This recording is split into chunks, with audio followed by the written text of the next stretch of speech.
Hello, finally I've got my next drone, which is Eachine EX5, and this is one of the most advanced models that they have. The reason why I got this drone is because it has a really long remote control range. As we can see here, it says it has a 1000 meter range. It has 5G Wi-Fi connection and 4K video. So in the end, after trying several Eachine models, the 1080 pixel video resolution was not enough for me. I think that the quality is not so good, and this time I'm trying a 4K video quality. This model also has the one key return button, headless mode, altitude hold, and GPS, which is important. My conclusion was that it's important to have a GPS in a drone. With GPS, the drone is stabilized easily and you get rid of the problem when the drone drifts chaotically during the flight. So you can concentrate on other things while you're flying the drone. Let's see how it looks like. Here we get a guide, the instructions. This time the booklet is much bigger. So this is how the drone is packed. So this is the drone itself. I can feel that it's made of a different plastic. This is the remote control. It looks the same, but I see that these buttons are a bit different. This drone has a controllable camera, so the angle of the camera while you're flying can be controlled. That's what I was also hoping to get. It helps a lot to have control over what you're shooting. And the batteries, these have different shapes if compared to previous model. It is claimed that each battery provides a 30 minutes flight time. What else? We have something in this small box, which is the extra spare parts. These are blades for the propellers, some screws inside, and the battery charging cable. So the battery has this socket here, so you plug this cable in and charge it as usually. Same logic was applied in the previous models. So let's look at the remote control. I see that they changed the position of some buttons. As this model has camera control buttons, they put them here.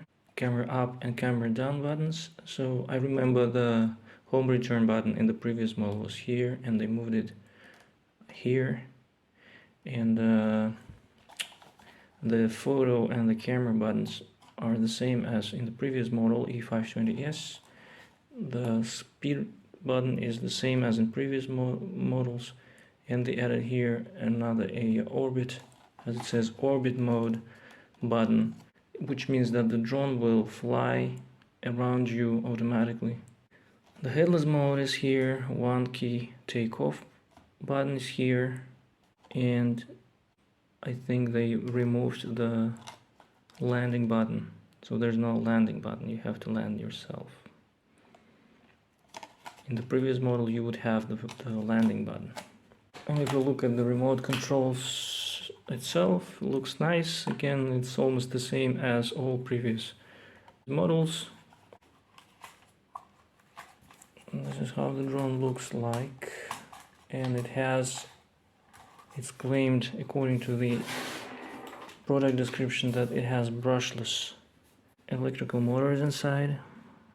And yes, I can see some kind of different structure inside. The previous model would have just an electrical motor here with some gears that would transfer movement to the propeller, but here we can see some different type of an electrical motor, so probably it is brushless.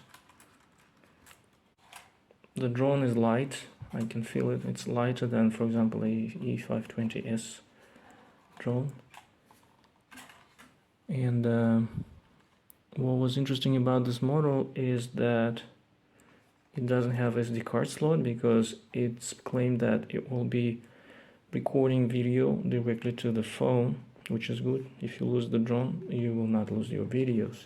Let's see where we put the battery. That's a good thing. We have a cap for a battery compartment, which means that you won't lose power if the battery moves in its compartment. In the previous models, the battery was able to move back and forth, and for example, if you hit the drone, it would move a bit and slide out, and the drone would not work, and you'd be wondering why. And if you wouldn't know about this problem, you would think your drone is broken. Now when I put the battery in, the drone feels heavier now. And let's just turn on the drone to see how it looks like in an on state. A lot of fancy lights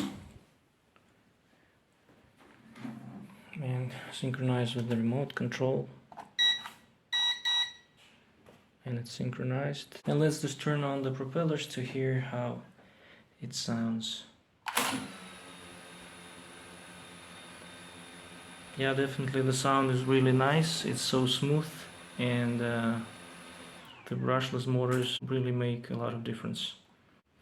And let's see if the camera moves around. So I'm going to move the camera up, and we can see that the camera is moving. So this is also another cool function that would allow me to control how I shoot videos.